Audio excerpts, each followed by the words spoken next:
I dreamed A garden of pretty flowers. ഇവിടെ കുഞ്ഞുമോള് പറഞ്ഞൊരു കാര്യമുണ്ട്, ഞാൻ സ്വപ്നം കാണുന്നത് മനോഹരമായിട്ടുള്ളൊരു പൂന്തോട്ടമായിരുന്നു. മറ്റൊരാൾ പറയുന്നു, ഒത്തുപിടിച്ചാൽ നമുക്ക് എല്ലാം സ്വായത്തമാക്കാൻ കഴിയും. ഇന്ന് ഈ സമ്മേളനത്തിലേക്ക് എത്തുമ്പോൾ പകലൊളി എന്ന പേരിലാണ് ഉപ്പുതോട് ഗവൺമെൻറ് യു പി സ്കൂളിൻ്റെ വാർഷികാഘോഷങ്ങൾ ഇവിടെ അരങ്ങേറുന്നത്. ഈ സമ്മേളനത്തിൻ്റെ അധ്യക്ഷൻ എൻ്റെ പ്രിയപ്പെട്ട സുഹൃത്ത് പ്രിയപ്പെട്ട സീമോൻ, നമ്മുടെ ഈ പരിപാടി ഉദ്ഘാടനം ചെയ്ത മരിയാപുരം ഗ്രാമപഞ്ചായത്ത് പ്രസിഡന്റ് ശ്രീമതി ജിൻസി ജോയ്, എൻഡോവ്മെൻറ്റ് വിതരണം നടത്തിയ ശ്രീ ഷാജു പോൾ, പ്രിയപ്പെട്ട ഹെഡ് മിസ്ട്രസ് ലേഖാമോൾ തോമസ്, ഇവിടെ സന്നിഹിതരായിട്ടുള്ള വിശിഷ്ട വ്യക്തികളെ, എന്നോട് എൻ്റെ സുഹൃത്ത് ശ്രീ ബിനോജാണ് ഇങ്ങനെ പറഞ്ഞത്, ഇവിടെ സംസാരിക്കുമ്പോൾ ഇന്നുകളുടെ കേരളം എന്ന വിഷയത്തെക്കുറിച്ചിട്ട് സംസാരിക്കണമെന്ന്.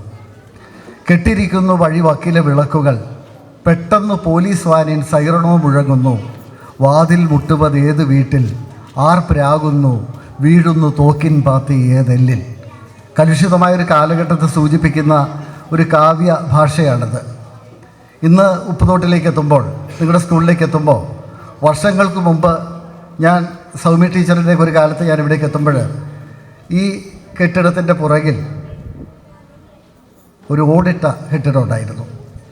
ആ ഓടിട്ട കെട്ടിടത്തിനുള്ളിലായിരുന്നു സർഗാത്മകമായിട്ടുള്ള എല്ലാ പരിപാടികളും അരങ്ങേറിയിരുന്നത്. ഇന്നിവിടേക്ക് എത്തുമ്പോൾ കെട്ടിലും മട്ടിലും ഏറെ മാറ്റം. ഒരു ജൂനിയർ കോളേജിൻ്റെ പകിട്ടോട് കൂടിയിട്ട് ഉപ്പുതോട് യു പി സ്കൂൾ ഇങ്ങനെ തലയുയർത്തി നിൽക്കുമ്പോൾ PTA പ്രസിഡന്റ് പറയുന്നു, 5 പഞ്ചായത്തുകളിൽ നിന്ന് കുട്ടികൾ ഇവിടെ എത്തുന്നു. ഞാൻ ഞെട്ടിപ്പോയി. 5 പഞ്ചായത്തുകളിലെ കുട്ടികൾ ഇവിടെ പഠിക്കാൻ എത്തുന്നു എന്ന് പറയുമ്പോൾ തന്നെ നമ്മുടെ സ്കൂളിൻ്റെ പ്രൗഢി എത്രമാത്രമുണ്ട്.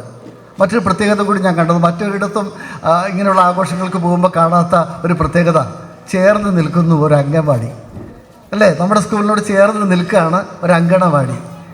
പൊള്ളലേൽക്കാം ഈ തുടുത്ത കാലടികളിൽ, മുള്ളു തറച്ചേക്കാം കൂടെ കൂടെ, ചുറ്റിപ്പിണയുന്ന അസത്യത്തിൻ്റെ പാഴ്വള്ളികൾ മുന്നോട്ടുള്ള ഗതിയെ തടസ്സപ്പെടുത്തിയേക്കാം എന്നുള്ള ചിന്തയോട് കൂടിയിട്ട് അംഗനവാടിയിൽ നിന്ന് കുഞ്ഞുങ്ങളെ ഇവിടുത്തെ പ്രീ പ്രൈമറിയിലേക്ക് എത്തുമ്പോൾ ഇരു കൈയും നീട്ടി സ്വീകരിക്കുന്ന ഒരു പറ്റം അധ്യാപകർ. ഇതൊരു പൊതുവിദ്യാലയമാണ്. ഒരു പൊതുവിദ്യാലയത്തെ സംബന്ധിച്ചിടത്തോളം മനുഷ്യനോട് ചേർന്ന് നിൽക്കുന്ന, സമൂഹത്തോട് ചേർന്ന് ഇടപഴകുന്ന ഒരു സ്ഥാപനമാണ്. ഈ സ്ഥാപനത്തിനപ്പുറത്തൊരു സർവകലാശാലയില്ല. നമ്മൾ പല സർവകലാശാലകളെക്കുറിച്ച് പറയുമ്പോഴും ഈ കുഞ്ഞുനാളിൽ ഇവരെ രൂപപ്പെടുത്തുന്ന ഏറ്റവും പ്രധാനപ്പെട്ട സർവകലാശാലയാണ് ഒരു പ്രാഥമിക വിദ്യാലയം എന്ന് പറയുന്നത്.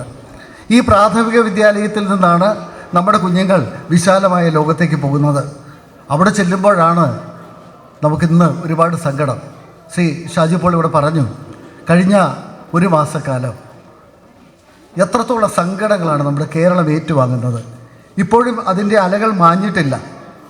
നമുക്കറിയാം, മറ്റേതോ രാജ്യത്താണോ നമ്മൾ പെട്ടുപോയിട്ടുള്ളത്, മറ്റേതോ ലോകത്തിൻ്റെ ഏതോ ഒരു കോണിൽ മൃഗീയത തളം കെട്ടി നിൽക്കുന്ന ഒരിടത്ത് കണ്ണില്ലാത്ത മനുഷ്യർക്കിടയിലാണോ നമ്മളെന്ന് സംശയിച്ചു പോകുന്നൊരു കാലഘട്ടം. എന്താണ് ഇവിടെ സംഭവിച്ചുകൊണ്ടിരിക്കുന്നത്? എൻ്റെ പ്രിയപ്പെട്ടവരെ, മകനെ നീ ഒരു മാന്യനാകാതിന്നും മനുഷ്യൻ്റെ പച്ചയായി തീര്. നമ്മുടെ മക്കളോട് നമ്മളതാ പറയേണ്ടത്. നീ എവിടെ പഠിച്ചാലും നീ ഒരു മാന്യനായിട്ട് മാന്യതയുടെ മുഖപടം അണിഞ്ഞുകൊണ്ട് നടക്കുകയല്ല വേണ്ടത്, മനുഷ്യൻ്റെ പച്ചയായി മാറണം. മനുഷ്യൻ്റെ പച്ചപ്പ് ഹൃദയത്തിൽ നിന്ന് എപ്പോൾ മാറ്റപ്പെടുന്നുവോ അപ്പോൾ അവൻ്റെ മനസ്സിലേക്ക് മൃഗീയത കടന്നു വരും. ആ മൃഗീയത കടന്നു വരുന്നത് ഏത് കാലഘട്ടത്തിലാണെന്ന് പറയാൻ കഴിയില്ല. പക്ഷേ ഇന്ന് കൗമാരത്തിലേക്ക് നമ്മുടെ കുഞ്ഞുങ്ങൾ കടക്കുമ്പോൾ, മൃഗീയ വാസനയുള്ളവരായി മാറുമ്പോൾ അവരെ തടയാൻ മാതാപിതാക്കൾക്ക് കഴിയുന്നില്ല, അവരെ തടയാൻ അധ്യാപകർക്ക് കഴിയുന്നില്ല. സങ്കടകരമായൊരവസ്ഥയാണ്. ഒന്നിച്ചു 4ാം ക്ലാസ്സിൽ ഇരുന്നോൾ ജെസ്സി, കണ്ണിൽ കണ്ണീരുണങ്ങാത്തോൾ, ആശ്രയം കണ്ടെത്താത്തോൾ, കാൽമുട്ടിൽ ഉണങ്ങാത്ത ചിരങ്ങും ഭയം തീരെ കാണാത്ത ചെറുമുടി പിന്നലും, ജെസ്സിയെ ഓർക്കുന്നേൻ എന്നുമേ പിൻബെഞ്ചിന്മേൽ തലതാഴ്ത്തിയിരിപ്പവൾ. പിന്നാമ്പുറത്തെ ബെഞ്ചിൽ തലതാഴ്ത്തിയിരിക്കുന്ന പാവാടത്തുമ്പ് കീറിയ ഒരു ജെസ്സിയുടെ ചിത്രം ഇവിടെയുള്ള മുതിർന്നവർ മനസ്സിൽ സൂക്ഷിക്കുന്നുണ്ട്. നെല്ലിക്കയും പുളിങ്കുരുവും കൈമാറിയിരുന്ന ഒരു ബാല്യകാലം നമ്മുടെയൊക്കെ മനസ്സിലുണ്ട്. മയിൽപ്പീലിത്തുണ്ട് പുസ്തകത്തിനുള്ളിൽ വെച്ചാൽ പ്രസവിക്കുമെന്ന് വിചാരിച്ചിരുന്ന ഒരു കൗമാരക്കാരനാണ് ഞാൻ. ചൂലുപോലെ മയിൽപ്പീലിക്കെട്ടുമായിട്ട് ഇടയ്ക്കൊക്കെ ക്ലാസ്സിൽ വരുമായിരുന്ന പുഷ്പവല്ലിയോട് ഞാൻ ചോദിച്ചു, പുഷ്പവല്ലി, നിൻ്റെ ഈ മയിൽപ്പീലിക്കെട്ടിനുള്ളിൽ നിന്ന് ഒരെണ്ണം എനിക്ക് തരാമോ? പുസ്തകത്തിനകത്ത് വെച്ച് പ്രസവിപ്പിക്കാനാണ്. പുഷ്പവല്ലി എടുത്ത വായിക്ക് പറഞ്ഞു, ചെറുക്ക, നിൻ്റെ കണ്ണിൽ ഞാൻ പെൻസിൽ കുറിപ്പിച്ച് കുത്തും. ഒരു മയിൽപ്പീലിത്തൊട്ട് ചോദിച്ചപ്പോൾ എൻ്റെ കണ്ണിൽ പെൻസിൽ കുറിപ്പിച്ച് കുത്തുമെന്ന് പറഞ്ഞ പുഷ്പവല്ലി. എൻ്റെ മയിൽപ്പീലി സ്വപ്നങ്ങൾ തകർന്നുടഞ്ഞില്ല. ആ ക്ലാസ്സിൽ തന്നെ പുഷ്പവല്ലിയുടെ സഹോദരൻ സുഗുണം പഠിക്കുന്നുണ്ട്. ഞാൻ സുഗുണോട് പറഞ്ഞു, സുഗുണ, പുഷ്പവല്ലി രാത്രി കൂർക്കം വലിച്ച് കിടന്നുറങ്ങുന്ന സമയത്തെ അവരുടെ മയിൽപ്പീലി കെട്ടിനുള്ളിൽ നിന്ന് ഒരെണ്ണം എടുത്ത് എനിക്ക് കൊണ്ടേ തരാമോ? ഈ സുഗുണൻ ഒരു കച്ചവടക്കാരൻ്റെ ലൈനിൽ എന്നോട് ചോദിച്ചു, ഞാൻ മയിൽപ്പീലിയൊക്കെ കൊണ്ടു തരാം, നീ എനിക്ക് എന്നാ തരും? എൻ്റെ കൗമാര കാലഘട്ടത്തിൽ അന്ന് ഏറ്റവും ഇഷ്ടപ്പെട്ട 2 സാധനങ്ങൾ, കുട്ടികൾ ഏറ്റവും ഏറെ ആഗ്രഹിക്കുന്ന 2 സാധനങ്ങൾ നെല്ലിക്ക മിഠായിയും ബലൂണുമാണ്. നാരങ്ങ മിഠായിയും ബലൂണും. അപ്പം നിനക്ക് ഞാൻ നാരങ്ങ മിഠായിയും ബലൂണും വാങ്ങിച്ചു തരാമെന്ന് പറഞ്ഞപ്പോൾ സുഗുണം പറഞ്ഞു, ശരി, നീ നാളെ നാരങ്ങ മിഠായിയും ബലൂണും എനിക്ക് കൊണ്ടു തരാമെങ്കിൽ നിനക്ക് പുസ്തകത്താളിനുള്ളിൽ വെച്ച് പ്രസവിപ്പിക്കാനായിട്ട് മയിൽപ്പീലി കൊണ്ടുതരാം. അകലെ നിന്ന് സുഗുണം വരുന്നു. ഞാൻ ചെന്നിട്ട് ആകാംക്ഷയോട് കൂടി ചോദിക്കുന്നു, സുഗുണ, നീ കൊണ്ടുവന്നിട്ടുണ്ടോ? കൊണ്ടുവന്നിട്ടുണ്ട്. നീ കൊണ്ടുവന്നിട്ടുണ്ടോ? എന്തോന്ന്? നാരങ്ങ മിഠായിയും ബലൂണും ഉണ്ട്. ഞാൻ വീട്ടിൽ പകൽ സമയത്ത് ടോർച്ചിൻ്റെ ആവശ്യമില്ലല്ലോ. നമ്മുടെ എല്ലാം വീടുകളിൽ നീളമുള്ള ടോർച്ചുകൾ ഉണ്ടായിരുന്ന ഒരു കാലം ഉണ്ടായിരുന്നല്ലേ? ബാറ്ററി ഇട്ട് പ്രവർത്തിപ്പിച്ചിരുന്ന നീളമുള്ള ടോർച്ചുകൾ ഉണ്ടായിരുന്ന ഒരു കാലം ഉണ്ടായിരുന്നു. ആ ടോർച്ച് നന്നായിട്ട് ഫോക്കസ് ചെയ്ത് തെളിയാൻ വേണ്ടിയിട്ട് എൻ്റെ അപ്പച്ചൻ ഒരു 10 പൈസ തുട്ട് ഈ ബാറ്ററിയുമായിട്ട് ചേർന്ന് ഇരിക്കുന്നിടത്ത് ഇങ്ങനെ പിരിച്ചു കയറ്റി വെക്കുന്നിടത്തുണ്ടായിരുന്നു. പകൽ സമയത്ത് ടോർച്ചിൻ്റെ കാര്യമില്ല. ഞാൻ ഈ ടോർച്ചിൻ്റെ പുറകുവശം അഴിച്ചിട്ട് എൻ്റെ വള്ളി നിക്കറിൻ്റെ പോക്കറ്റിൽ 10 പൈസ എടുത്തിട്ടിട്ട് മുനിയറ സിറ്റിയിലേക്ക് വന്നു. ഇപ്പോഴും നമ്മൾ ഉപ്പുതോട് സിറ്റിയെന്നും മുനിയറ സിറ്റിയെന്നും മുരിക്കാശ്ശേരി ടൗണെന്നും ഒക്കെ പറയുമ്പോൾ അന്ന് മുനിയറ സിറ്റിയുടെ ഒരു പ്രത്യേകത എന്ന് പറയുന്നത് 4-5 കടകൾ മാത്രമേ ഉള്ളൂ. ഉതുപ്പ് പാപ്പൻ്റെ കടയിലേക്ക് ചെന്നാൽ ഇന്നത്തെ ഒരു സൂപ്പർ മാർക്കറ്റ് പോലെ എല്ലാം ഉണ്ട് അവിടെ. ഉതുപ്പ് പാപ്പൻ്റെ കയ്യിലേക്ക് ഈ 10 പൈസ കൊടുത്തിട്ട് പറഞ്ഞു, ഇതിന് മൊത്തം നാരങ്ങ മിഠായിയും ബലൂണും തന്നേക്കാൻ പറഞ്ഞു. ഇത് എവിടെ നിന്ന് കിട്ടിയെന്ന് പോലും അദ്ദേഹം ചോദിച്ചില്ല. സാധാരണ 2 പൈസയിൽ കൂടുതലൊന്നും ഒരു കുട്ടിയും കൊണ്ടുവരാറില്ല. ഈ 10 പൈസ മേടിച്ച പാടെ ഉതുപ്പ് പാപ്പൻ ഒരു കടലാസ് കുമ്പിള് ഇങ്ങനെ കുത്തിയിട്ട് അതിനകത്ത് നിറച്ച് നാരങ്ങ മിഠായി എടുത്ത് പൊതിഞ്ഞു. മറ്റൊരു കടലാസ് കുമ്പിള് ഇങ്ങനെ കുത്തിയിട്ട് അതിനകത്ത് കുറേ ബലൂൺ എടുത്ത് പൊതിഞ്ഞു. ഈ 2 കടലാസ് കുമ്പിള് കൂടിയിട്ട് 2 കടലാസ് പൊതി കൂടി 3-മതൊരു കടലാസിൽ പൊതിഞ്ഞ് എൻ്റെ കയ്യിലേക്ക് തന്നു. സാമാന്യം വലിപ്പമുള്ളൊരു പൊതി. ഇന്നങ്ങനെയുള്ള പൊതികെട്ടൊന്നും നമ്മൾ കാണുന്നില്ല. വീട് തെറുപ്പുകാരെ നമ്മൾ കാണുന്നില്ല. തുണിക്കടകളുടെ മുന്നിൽ തയ്യൽക്കാരെ കാണുന്നില്ല. നഷ്ടപ്പെട്ടു പോയിക്കൊണ്ടിരിക്കുന്നു ഒരുപാട് കാര്യങ്ങൾ. എന്നാൽ ഇപ്പം നമ്മുടെ കൊച്ചുമക്കൾ ഇവിടെ ഒന്ന് പാട്ടുപാടി ആക്ഷൻ സോങ് കാണിച്ചു. എത്ര മിടുക്കരായിട്ടാണ് ഇവിടെ കൂടിയിരിക്കുന്ന രക്ഷകർത്താക്കൾ കൂടുതൽ പേര് വന്നിട്ടുള്ളത് എനിക്കറിയാം. നിങ്ങളുടെ മക്കളുടെ പെർഫോമൻസ് കാണാൻ വേണ്ടിയാണ്. നിങ്ങളുടെ മക്കൾ സമ്മാനിതരായത് കാണാൻ വേണ്ടിയിട്ടാണ്. ശ്രീ ഷാജു പോൾ പറഞ്ഞല്ലോ, ഞങ്ങളുടെ കാലഘട്ടത്തിൽ ഞങ്ങൾക്ക് കാര്യമായ സമ്മാനങ്ങളൊന്നും കിട്ടിയിരുന്നില്ല. പക്ഷേ അനുഭവങ്ങളുണ്ടായിരുന്നു ജീവിതത്തിൽ.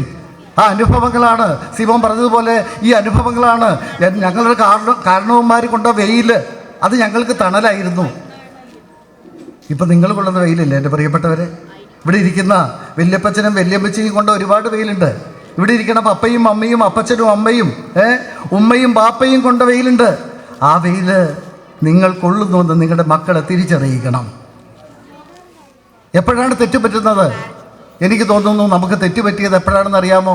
ഇടുക്കി ജില്ലക്കാർക്ക് അങ്ങനെ വലിയ തെറ്റൊന്നും പറ്റിയിട്ടില്ല. നഗരക്കാഴ്ചകളാണ് സങ്കടപ്പെടുത്തുന്ന നഗരക്കാഴ്ചകൾക്കിടയിൽ നമ്മൾ ഇടുക്കിയിൽ ജനിച്ചത് ഭാഗ്യമാണെന്ന് വിചാരിക്കണം. വെള്ളിലയാടയണിഞ്ഞ വർണ്ണത്തുമ്പികളും കണ്ണിന് കൗതുകമേകുന്ന വെള്ളില വള്ളികളും സുരഭിലവാടികളും മഴവിൽ കാവടികളും ഊഞ്ഞാലുകളുമുള്ള നമ്മുടെ പ്രിയപ്പെട്ട ഇടുക്കി. അഭിമാനം തോന്നണം.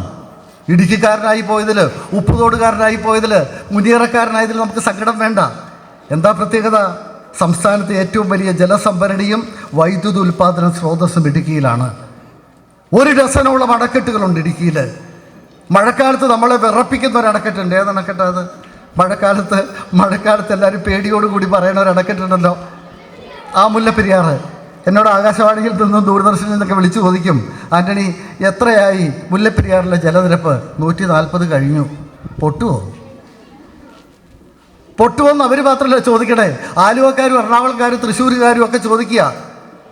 ഇടുക്കിക്കാർക്ക് വലിയ പ്രശ്നമൊന്നും വരാൻ പോകുന്നില്ല. എന്തുവച്ചാൽ ഇടുക്കിക്കാർക്ക് വലിയ പ്രശ്നം വരില്ല. മുല്ലപ്പെരിയാർ അണക്കെട്ട് പൊട്ടിയാൽ ഇടുക്കി കടന്നങ്ങോട്ട് പോകും. എവിടെയാണ് തുള വീഴുന്നതെന്ന് പറയാൻ പറ്റില്ല.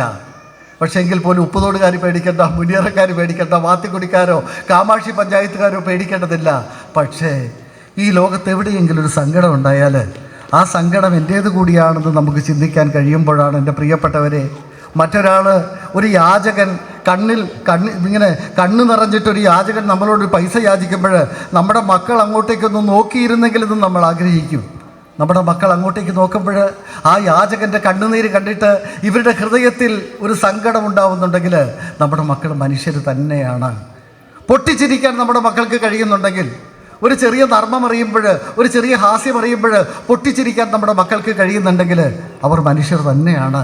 അതുകൊണ്ട് നമ്മുടെ മക്കളോട് നമ്മൾ പറയേണ്ടത്, മകനെ നീ ഒരു മാന്യനാകാതിന്ന് മനുഷ്യൻ്റെ പച്ചയായി തീരുന്നതാണ്. ഇവിടെ ഈ ട്രോഫിയൊക്കെ കണ്ടപ്പോൾ ഞാൻ പെട്ടെന്ന് ഓർത്തു, എൻ്റെ നാട്ടിൽ ഒരു ചാക്കോച്ചേട്ടൻ്റെ വീട്ടിൽ ഞാനിങ്ങനെ വായനശാലയുടെ പിരിവുമായിട്ട് ബന്ധപ്പെട്ട് ചെല്ലുക. അപ്പോൾ ചാക്കോച്ചേട്ടൻ്റെ വീട്ടിൽ ഒരുപാട് ട്രോഫി ഇങ്ങനെ ഇരിക്കുക. അപ്പോൾ ഞാൻ ഓർത്തു, ചാക്കോച്ചേട്ടൻ്റെ മക്കൾ ആരെങ്കിലും കായിക രംഗത്തോ കലാരംഗത്തോ പ്രതിഭകളായിട്ടുണ്ടാവും. ഞാൻ ചാക്കോച്ചേട്ടനെ ചോദിച്ചു, ചാക്കോച്ചേട്ടാ ഒരുപാട് ട്രോഫി ഉണ്ടല്ലോ, അലമാരിയുടെ 2 തട്ട് നിറച്ചും. ആ ഉണ്ട്. ഇത് ആർക്ക് കിട്ടിയതാ ചാക്കോച്ചേട്ടാ? ആർക്കും കിട്ടിയതല്ല, ഞാൻ അടിമാലി പോയപ്പോൾ മേടിച്ചുകൊണ്ട് വന്നതാണ്. ആർക്കും കിട്ടിയതല്ല. ചാക്കോച്ചേട്ടൻ നോക്കുമ്പോൾ പല പ്രതിഭകളുടെയും വീട്ടിലിങ്ങനെ ട്രോഫി ഇരിക്കുക ഷോക്കേസുകളിൽ. അപ്പോൾ ചാക്കോച്ചേട്ടൻ വിചാരിച്ചു, എൻ്റെ വീട്ടിലിരിക്കട്ടെ 3000 രൂപ, 10-20 വർഷം മുമ്പ് 3000 രൂപ മുടക്കിയിട്ട് പല വലുപ്പത്തിലുള്ള ട്രോഫി ചാക്കോച്ചേട്ടൻ ഇങ്ങനെ അലമാരിയിൽ ഇങ്ങനെ വെച്ചിരിക്കുക. നമ്മുടെ മക്കളെ ഒരുപാട് അധ്വാനിച്ചിട്ടാണ് ഈ ട്രോഫി നേടിയത്. ഉപ്പുതോട് സ്കൂളിനെ കുറിച്ച് പറയുമ്പോണ്ടല്ലോ, ഇവിടെ LSS സ്കോളർഷിപ്പ് നേടാനായിട്ട് ഓരോ സ്കൂളിൽ നിന്ന് 1-2 പേരെ അയക്കുമ്പോൾ ഇവിടെ സൗമ്യ ടീച്ചറും നമ്മുടെ പ്രഥമാധ്യാപിക ലേഖ ടീച്ചറും ബിനോയ് സാറും ഒക്കെ പറയുന്നു, ഒരു ക്ലാസ് മൊത്തം വിടുക. ഒരു മത്സര പരീക്ഷയ്ക്ക് ഒരു സ്കൂളിൽ നിന്ന് ഒരു ക്ലാസ്സിലെ കുട്ടികളെ മൊത്തം വിടുന്നൊരു സ്ഥാപനം ഈ ഉപ്പുതോട് സ്കൂൾ മാത്രമേ ഉള്ളൂ. ഒന്ന് കൈയടിക്ക്. നമ്മളെക്കുറിച്ചല്ലേ പറയണേ, ഇത് മറ്റൊരു സ്കൂളിനെ കുറിച്ചല്ലല്ലോ ഞാൻ പറയണേ, നമ്മുടെ സ്കൂളിനെ കുറിച്ചാണ് പറയുന്നത്. ഇതാണ് മികവെന്ന് പറഞ്ഞാൽ എന്താ ഇവിടെ പഠിപ്പിക്കുന്നവരുടെ പ്രത്യേകത? ഈ പൊതുവിദ്യാലയത്തിൽ പഠിപ്പിക്കുന്നവരുണ്ടല്ലോ, എല്ലാ തരത്തിലുമുള്ള അവരുടെ അറിവിൻ്റെ പാരമ്യം, അവർ മനുഷ്യരായിരിക്കും. അവരും ചിലപ്പോൾ പൊതുവിദ്യാലയങ്ങൾ പഠിച്ചിട്ട് ഒരുപാട് അധ്വാനിച്ചിട്ട് നേട്ടങ്ങൾ കൈവരിച്ചിട്ട് മത്സര പരീക്ഷകളിൽ 1, 2, 3 സ്ഥാനങ്ങൾ നേടി പബ്ലിക് സർവീസ് കമ്മീഷൻ പരീക്ഷയിൽ നേട്ടം നേടിക്കൊണ്ട നമ്മുടെ മക്കളെ പഠിപ്പിക്കാനായിട്ട് ഇവിടെ എത്തിയിട്ടുള്ളത്. ഞാൻ ചില നഗരത്തിലെ ഇംഗ്ലീഷ് മീഡിയം സ്കൂളുകളെ കണ്ടിട്ട് ഞാൻ അവിടെ പ്രോഗ്രാമിന് പോകാറുണ്ട് കേട്ടോ. ഞാൻ അവിടേക്ക് പോകാറുണ്ടെങ്കിൽ പോലും ചിലയിടത്തൊക്കെ ചെല്ലുമ്പോൾ എനിക്ക് വല്ലാതെ വിഷമം തോന്നും. ടീച്ചർമാർ മൊത്തം ലിപ്സ്റ്റിക്കും ഒക്കെ ഇട്ട്, അവിടെ വരുന്ന അമ്മമാർ മൊത്തം ലിപ്സ്റ്റിക് ഇട്ട്, കിളിക്കുഞ്ഞുങ്ങളെ പോലെ ഈ 2 വയസ്സുകാരിയുടെയും 3 വയസ്സുകാരിയുടെയും 4 വയസ്സുകാരിയുടെയും ചുണ്ടത്ത് ലിപ്സ്റ്റിക്കൊക്കെ ഇട്ടിട്ട് സംസാരിക്കാൻ പോലും പറ്റാത്ത രീതിയിൽ ഇങ്ങനെ നമ്മളെയൊക്കെ നോക്കുക, പാവകളെ പോലെ. ട്രോഫി കൊടുത്തു വിടുന്നത് പോലെ LKG ക്ലാസ്സിലേക്ക് UKG ക്ലാസ്സിലേക്കും മക്കളെ കൊടുത്തു വിടുന്നത്. ആയോട് പറയും, കേടുകൂടാതെ ക്ലാസ്സിനുള്ളിൽ കയറ്റി വെക്കണം ഈ സാധനം. കൊച്ചിനെ കൊടുത്തു വിടുക. കേടുകൂടാതെ ക്ലാസ് മുറിയുടെ ഉള്ളിൽ കയറ്റി വെക്കണം, പുറത്ത് വെച്ചേക്കരുത്. പുറത്ത് വെച്ചാൽ എന്ത് പറ്റും? കുറച്ച് ദൂരം നടന്ന് കൊച്ചു പോകുമ്പോൾ കൊച്ചിൻ്റെ കാലിൽ പൊടി പറ്റും. വൈകിട്ട് കേടുകൂടാതെ ഇങ്ങോട്ട് കൊണ്ടുവന്ന് തന്നേക്കണം. ഞാനിവിടെ ഒരുങ്ങി കെട്ടി നിൽക്കാം. കണ്ടിട്ടില്ലേ നമ്മൾ? ഒരുപക്ഷെ ഇടുക്കി ജില്ലക്കാർ കാര്യമായിട്ട് കണ്ടിട്ടുണ്ടാവില്ല. നഗരത്തിലുള്ളവർ ഈ കാഴ്ചകൾ കാണും. വൈകുന്നേരം ആകുമ്പോഴേക്കും എന്താണ്, ഫാഷൻ പരേഡിൽ പങ്കെടുക്കാൻ പോകുന്നത് പോലെ ഈ മമ്മി ഒരുങ്ങി വഴിയിൽ ഇങ്ങനെ നിൽക്കുകയാണ്. അപ്പോൾ അകലെ നിന്ന് വണ്ടി വരുന്നു. ആയ ഈ ട്രോഫി എടുത്ത് LKG അല്ലെങ്കിൽ UKG ക്ലാസ്സിലുള്ള ഈ കുഞ്ഞിനെ എടുത്ത് അമ്മയുടെ കയ്യിലേക്ക് കൊടുക്കും. നീ കൊണ്ടുപോയ വാട്ടർ ബോട്ടിലിൽ വെള്ളം കുടിച്ചോന്ന് ചോദിക്കില്ല. എന്താ മോനെ എന്താ കുഞ്ഞെ നിൻ്റെ മുഖം ഇങ്ങനെ വല്ലാതിരിക്കുന്നതെന്ന് ചോദിക്കില്ല. ചോദിക്കുന്ന ചോദ്യം എന്താണെന്നറിയോ? കൊച്ചിനെ ഏറ്റുവാങ്ങിയിട്ട് ഈ കുട്ടിയോട് ചോദിക്കുന്ന ചോദ്യമുണ്ട്, നിനക്ക് എത്ര മാർക്ക് കിട്ടിയെന്നാണ് ചോദിക്കുന്നത്. ഇന്നത്തെ പരീക്ഷയിൽ നിനക്ക് എത്ര മാർക്ക് കിട്ടി? കൊച്ചിൻ്റെ മുഖം വല്ലാതായി. കൊച്ചു പറഞ്ഞു 60, 60. 100-ൽ 60 മാർക്ക്. അമ്മയ്ക്ക് സമാധാനമില്ല. അമ്മ അടുത്ത ചോദ്യം ചോദിക്കുക, നിൻ്റെ കൂടെ പഠിക്കണ ആ വീട്ടിലെ, ആ മതിൽ കിട്ടിയ വീട്ടിലെ, ആ ഗേറ്റുള്ള വീട്ടിലെ ആ കൊച്ചിന് എത്ര മാർക്ക് കിട്ടി? 80. ഈ കൊച്ചിന് 60, ആ കൊച്ചിന് 80. ഈ കൊച്ചിന് 60, ആ കൊച്ചിന് 80. പിന്നെ എന്താ ചെയ്യുന്നത്? ഈ കൊച്ചിനെ നിലത്ത് നിർത്തിയിട്ട് പിന്നെ വലിച്ചോണ്ടാണ് പോണേ. ഞാൻ പറഞ്ഞു വരുന്നത്, ഉപ്പുതോട് സ്കൂളിലെ കുട്ടികളെ വിടുമ്പോൾ, നമ്മുടെ മക്കളെ വിടുമ്പോൾ മത്സരിക്കാൻ വേണ്ടി അല്ല വിടുന്നത്. ഇവരുടെ പഠന രംഗത്ത്, കലാകായിക രംഗത്തെ പ്രകടനങ്ങൾക്ക്, പാഠ്യ പ്രകടനങ്ങൾക്ക് ഇവർക്ക് ലഭിച്ച അംഗീകാരമാണ്. ഈ അംഗീകാരത്തിന് വേണ്ടി ആയിരുന്നില്ല നമ്മുടെ മക്കളെ വിട്ടത്. പക്ഷേ ഇതെല്ലാം നമ്മുടെ കുഞ്ഞുങ്ങൾക്ക് ഇങ്ങനെ വന്നു ചേരുക. അപ്പോൾ ഞാനിങ്ങനെ നോക്കുമ്പോൾ വസുദേവ് സീമോൻ ഇവിടെ ആദരവ്. വസുദേവ് സീമോൻ ഇവിടെ ഇരിപ്പുണ്ട്. നമ്മുടെ ടെക്നിക്കൽ സ്കൂളിൽ പഠിക്കുക. ഒരു ദിവസം വർഷങ്ങൾക്ക് മുമ്പ് വസുദേവന് അന്ന് ചെറിയൊരു ഓർമ്മയൊക്കെ ഉണ്ടാവുള്ളൂ. ഞാൻ വരുമ്പോൾ വസുദേവ് എന്തൊക്കെ രൂപകൽപ്പന ചെയ്യുന്നു, ഇലക്ട്രോണിക് സാധനങ്ങളൊക്കെ വെച്ച് രൂപകൽപ്പന ചെയ്യുന്നു. ഞാൻ സീമോനോട് പറഞ്ഞു, ഇവന് കഴിവുണ്ട് കേട്ടോ, ഇവനെ ഏതൊക്കെ ടെക്നിക്കൽ സ്കൂളിൽ വിടണം. കാരണം എന്താ, നമുക്കറിയാം, നമ്മുടെ കുഞ്ഞുങ്ങളുടെ രീതി അറിയാം. അല്ലാതെ നിർബന്ധിച്ചല്ല. നിന്നെ ഞാൻ എഞ്ചിനീയറിങ്ങിന് വിട്ടേ അടങ്ങൂ, ഓരോ അപ്പൻ നെഞ്ചത്തടിച്ച് പറയുക. നിന്നെ ഞാൻ ഡോക്ടറാക്കിയിട്ടേ മരിക്കൂ. പറയണ്ട. നമ്മുടെ കുഞ്ഞുങ്ങളോട് അങ്ങനെ പറയേണ്ടതില്ല. അവർ വളർന്നു വരുന്ന വഴിത്താരയിൽ അവരുടെ അഭിരുചി എന്താണെന്ന് അവരിങ്ങനെ തെളിയിച്ചു കൊള്ളും. അഭിരുചിക്കനുസരിച്ച് അവരിങ്ങനെ മുന്നോട്ട് പോകുമ്പോൾ നമ്മൾ പ്രോത്സാഹിപ്പിച്ചാൽ മതി. പിന്നെ എൻ്റെ പ്രിയപ്പെട്ടവരെ, നിങ്ങൾക്ക് കടബാധ്യത ഉണ്ടാകുമ്പോൾ ഈ കടബാധ്യത നിങ്ങളുടെ മക്കളോട് പറയണം. നിങ്ങളുടെ വീട്ടിലൊരു സന്തോഷം ഉണ്ടാകുമ്പോൾ ഈ സന്തോഷം നിങ്ങളുടെ മക്കളുമായിട്ട് പങ്കുവെക്കണം.